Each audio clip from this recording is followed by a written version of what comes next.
The house was quiet when she came downstairs. Not the quiet of sleep, the other kind. The kind that gathers in the hours before dawn when a decision has already been made and the only thing left is to carry it out. Vivian had decided. She carried the hatbox by its cord, 2 fingers, the way she carried everything she owned now, lightly, so it wouldn't feel like too much. Her coat was buttoned to the throat. Her gloves were on. She had not left a note. She crossed the entrance hall without looking at the drawing room to her left. The drawing room where last night's dinner had ended. 12 guests, 3 courses, a silence over the port that had the unmistakable quality of something being settled. She had been there. She had watched it. Then she had gone upstairs, sat on the edge of the bed until the candle burned down and packed. On the side table by the door there had been an envelope. It was still in her coat pocket. She had picked it up at the last moment, unable to leave it and unable to deliver it, and so she had taken it with her, which was its own kind of answer. The front door opened without a sound. She had learned, in 6 weeks, which doors in this house could be trusted. Outside, Fifth Avenue was gray and cold and entirely indifferent to her. The first winter light was starting somewhere beyond the rooftops, not the light itself yet, just the suggestion that it was coming. A milk cart moved slowly at the far end of the street. A lamplighter was extinguishing the last of the gas lamps on the opposite side. She stood on the top step and looked at the street and thought, "This is the part where I go." 6 weeks earlier, she had stepped out of a hired carriage in front of this same door and thought something else entirely. She had thought, "I can do this. I have done harder things." She had been right about both. She had been wrong about almost everything else. The position had been arranged through a woman named Mrs. Aldrich, who managed the placement of educated women into houses that needed competent help and had no appropriate word for what they were hiring. The real description was this: someone who could read a room, write a letter, manage the social architecture of a New York winter season, and not become a complication. Vivian had been a widow for 14 months. Before that, she had been a wife for 3 years, a marriage that had been civil, sensible, and almost entirely empty of anything she now understood to be essential. Before that, a daughter in a family that found her opinions excessive and her tutors had found, in the privacy of their letters home, rather impressive. She had no money. She had, by careful management and 2 seasons of saying no to things that would have resolved the money but nothing else, no debts either. She had a hatbox, a good coat, and references from 2 households that described her as thorough, discreet, and unlikely to cause difficulties. What the references did not say, because there was no category for it in a reference letter, was that Vivian had looked at every arrangement placed in front of her in those 14 months and said quietly, and without much drama, no. Every well-meaning introduction, every practical suggestion, every cousin of a cousin with adequate prospects had met the same answer. She had her reasons. She kept them to herself. She had not come to the Ashford house to change her mind about any of it. She had come to work. Everett Ashford received her in the study on a Tuesday morning, stood when she entered, and spent approximately 4 minutes establishing that he expected competence, discretion, and punctuality in that order of importance. He did not ask about her circumstances. He did not offer pleasantries. He indicated the desk she would use, the correspondence files that needed organizing, the schedule for the coming week's events, and then he excused himself and left. Vivian sat down at the desk and thought, well, that is clear enough. She had been told, before she came, what kind of man Everett Ashford was. Mrs. Aldrich had said it the way you say true things that might be misunderstood. He is not unkind, he is efficient. What the papers said, when they noticed him at all, was something else, cold, calculated. A man who had married well lost his wife 3 years ago to a fever that took her in 10 days, and had not, in the opinion of New York society, expressed the appropriate degree of visible devastation. What Vivian noticed on that first Tuesday was that he had already read every letter on the desk before she arrived. That the files, while not organized, were not as disordered as they had been described. That he had not needed her to create order, he had needed someone to maintain it, so he didn't have to do it himself. That was a different thing from what she'd been told to expect. She organized the files. She drafted 3 letters of reply. She sent regrets to 2 invitations and acceptances to 4. By Friday, she had met the cook, the housekeeper, and the footman, a man named Patrick, who had been with the house for 11 years, and who told her, without being asked, that Mr. Ashford took his coffee at 7 and did not like to be spoken to before 8. By Friday, she had not exchanged more than 15 sentences with Everett Ashford. She thought, "This is manageable. This is exactly what I needed it to be." The brother arrived on a Wednesday with 2 bags and an air of settled authority that suggested he considered the house partly his own. His name was Charles, and he wore his ambitions the way some men wear cologne present in every room before he entered it. He shook Vivian's hand when they were introduced and said, with a smile that reached approximately to his chin, "Ah, the secretary." He stayed for dinner. He stayed for 2 days after. On the second evening, Vivian was working in the small parlor when she heard their voices from the study down the hall. She was not listening, but the house was quiet, and Charles spoke with the certainty of a man accustomed to being heard through walls. "The Hartwell family will not wait past February," he said. "Their patience is considerable, but it is not infinite, and neither is mine." A pause, then Everett's voice, lower, even. "I'm aware of the timeline. Are you aware that their daughter has had 2 other inquiries this season? That we are not their only consideration?" "I said I'm aware, Charles." Silence. Vivian turned the page she was reading without having read it. When Charles left the next morning, the house felt, not lighter, emptier, which was different. That evening, Everett came to the parlor to review the week's correspondence. They sat on opposite sides of the desk and worked through the stack as they had fallen into over the previous week, side by side through the stack, efficiently, without conversation. At some point the fire burned lower and neither of them moved to add wood, and the room grew cold, and still neither of them moved. He said at 9:30, "You can leave the rest for morning." She said, "I'd rather finish it." He looked at her for a moment, a brief, considering look that she was beginning to recognize. Then he stood, added wood to the fire himself, and sat back down. She noted it and said nothing about it then or afterward. They finished at 10:10. He stood, gathered the files, and said good night with the economy of a man who considers the exchange complete. She said good night back. He left. She sat for a moment in the warmth of the fire he had built and thought, that was a small thing. People did small things. It did not mean anything beyond itself. She went upstairs and believed that. She met Richard Voss at the Pemberton dinner in the 3rd week.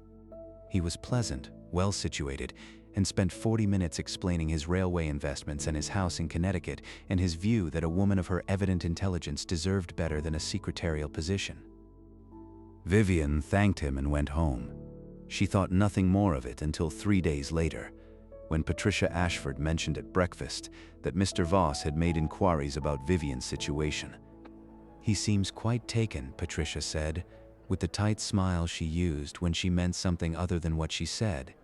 "It would be a very comfortable arrangement for someone in your position." "I'm not looking for arrangements, Mrs. Ashford." "Of course not," Patricia said. "How very admirable." Vivian went back to her work. 2 days later, the housekeeper mentioned, without elaborating, that the whole of it had made the rounds below stairs. She did not know, then, that Everett had heard it the same afternoon from Patrick, who had it from the cook, who had it from the Pembertons' kitchen.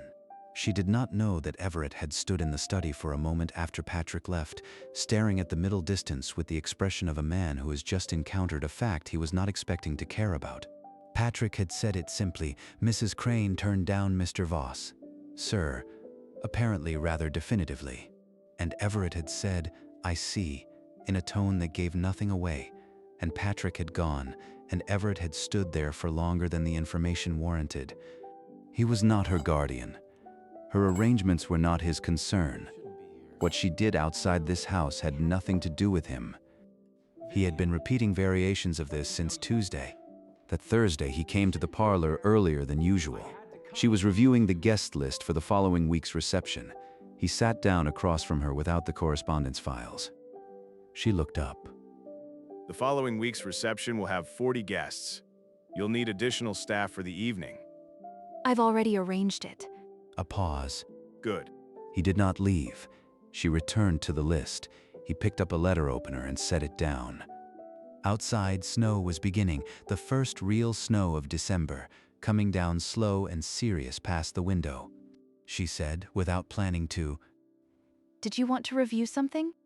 He looked at the snow. No, I was passing through. He left. She looked at the door for a moment after it closed, and then looked back at the list and could not find where she had been. If you're still here with Vivian and Everett, drop a like or leave a comment telling me where you're listening from. It takes 10 seconds, and it helps the platform understand this kind of story is worth finding. The Pemberton reception ran late. By 11, the guests had thinned. By past, Vivian was in the small cloakroom off the entrance hall, sorting the last of the coats and tallying the evening against the list she'd made that morning. Her feet ached. Her back ached. She had been managing 40 people and 3 borrowed staff members for 5.5 hours, and she had done it well, and she was tired in the clean way that comes from work done correctly. She heard his step before she saw him. Everett stood in the doorway with 2 glasses, the remains of the port, by the look of it, one of which he held out without a word. She looked at the glass. She looked at him. You've been on your feet since 6 o'clock. She took the glass. He leaned against the doorframe, not quite in the room, not quite out of it, and for a moment there was only the sound of the last guests in the entrance hall and the distant sound of the string quartet still playing in the ballroom. The evening went well. It did. Mrs. Hartwell seemed pleased. A pause. I suppose she did. She drank the wine. He didn't drink his. He was watching her in the way he sometimes did, not the efficient cataloging attention of their first week, but something quieter and less organized that she had been carefully not noticing for some time. She handed back the empty glass. Thank you. He took it. Their fingers did not touch. He stepped back from the door. Good night, Mrs. Skur. He stopped before finishing it. He had started to say Crane and caught himself, because what had almost come out first was not Crane at all, but Vivian, which was not something he had any right to say, and which he had apparently been thinking without realizing it. He turned and crossed the hall without finishing the sentence. She stood in the cloakroom for a longer moment than was necessary and thought, this is the part where it becomes difficult. Patricia worked gradually, methodically, not in bursts that could be contested, but in the steady erosion of someone who had done this before. Vivian's name began to appear less frequently on the evening schedules. Her desk was relocated slightly to face the interior wall rather than the window. Guests who arrived were received by Patricia, who introduced herself as the family's representative and Vivian as the secretary, with an emphasis that transformed a neutral word into something with a ceiling. Vivian noticed. She continued to work. She had been managing the social machinery of other people's lives since she was old enough to understand that this was one of the few forms of competence a woman could exercise without requiring permission. She knew what Patricia was doing. She also knew that reacting to it directly would only make it easier. So she arrived earlier? She anticipated problems before they became problems. She managed, with quiet thoroughness, the parts of the season's calendar that Patricia had no interest in managing, the correspondence, the vendors, the labyrinthine negotiations between households about dates and precedents and who owed whom an invitation from last spring. She made herself indispensable through the back door, since the front one was being watched. She was aware, in the process, that this was not entirely a professional calculation, that there were other reasons she found herself arriving at the parlor desk each morning. She chose not to examine them directly, the same instinct that keeps you from looking directly at something too bright. Charles returned at the end of the 5th week. Patricia, who had stayed on after his first visit under the general justification of helping with the season, received him with the ease of someone who had already arranged the rooms to suit herself. Charles and Everett met in the study on 3 consecutive mornings, and on the 3rd morning the meeting lasted nearly 2 hours. When it ended, Everett came to the parlor. He stood at the window with his back to the room. The January reception schedule will need revisions. Of course. What are the changes? He told her. She wrote them down. He remained at the window after she'd finished. She had been here 5 weeks. She had learned, by now, what his silences meant. This particular one, the long, still kind, facing something he wasn't looking at, meant he had something else to say and was deciding whether to say it. She waited. He didn't say it. That evening, alone in her room, she took out a sheet of paper. She wrote for 20 minutes without stopping, the way you write when you've been not writing something for long enough. Then she folded it, slipped it into an envelope, and put it in the drawer of the side table without sealing it. She would not send it. She was almost certain of that. The dinner was for 12. Charles had arranged it with the precision of a man who had been waiting for a specific evening for a considerable time. The Hartwells were present, the father, the mother, and their daughter Cecily, who was gracious and accomplished and spoke to Everett with the careful attention of someone who had been told this dinner was significant. Vivian had set the table herself that afternoon. She knew the names of every guest, their relationships, their dietary restrictions, their precise social precedences. She had written the evening's schedule and gone over it twice with the cook and once with Patrick. She had done this and 100 similar things with the efficiency of someone who had learned early that competence was the one currency no one could take from her. She managed the seating, the courses, the timing of the staff. She was present in the room the way furniture is present, necessary, functional, unremarkable. At some point during the third course, she looked down the length of the table and found Everett looking at her.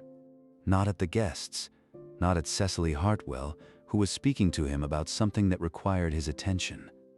At Vivian directly, with an expression she had no clean word for and had been refusing to name for 5 weeks. He looked away immediately. She looked back at her list. The evening continued in its appointed manner. Cecily Hartwell laughed at something Everett said, a rare enough occurrence that it drew a satisfied look from Charles. Patricia guided the conversation with professional grace. The courses arrived and were cleared. Vivian stood near the sideboard and noted everything and felt, very quietly, the specific weight of a situation she had understood for some time and had been pretending she hadn't. After dessert, the guests moved to the drawing room. Vivian stayed to clear the correspondence she'd kept at the sideboard through the evening. The room emptied. She heard them before she reached the hallway. The study door was open 2 inches. Charles's voice, low and final, the voice of a man wrapping something up. The Hartwells need an answer tonight. Not tomorrow morning. Tonight? Silence. They have been patient. The terms are generous. There is no rational objection to. I know the terms, Charles. Then I need to hear yes. Silence again, a longer one. Vivian did not wait to hear what came after it. She walked to the stairs. She walked up them. She went to her room and took the envelope from the drawer. She read what she had written, once, all the way through, and then put it in her coat pocket. Then she packed, the hatbox, the coat, everything she had arrived with.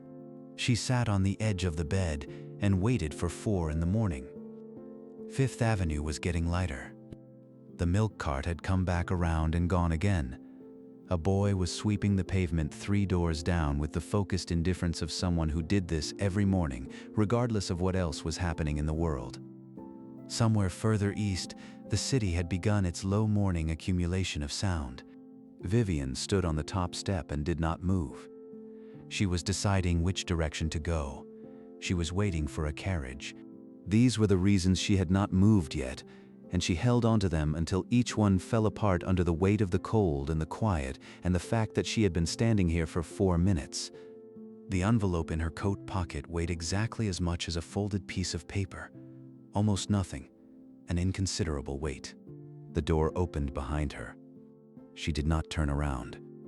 His step on the stone, not hurried, deliberate, the step of a man who had come downstairs at 5 in the morning, found a room empty, and followed. The step of someone who had decided something in the time it took to cross an entrance hall. He stopped beside her.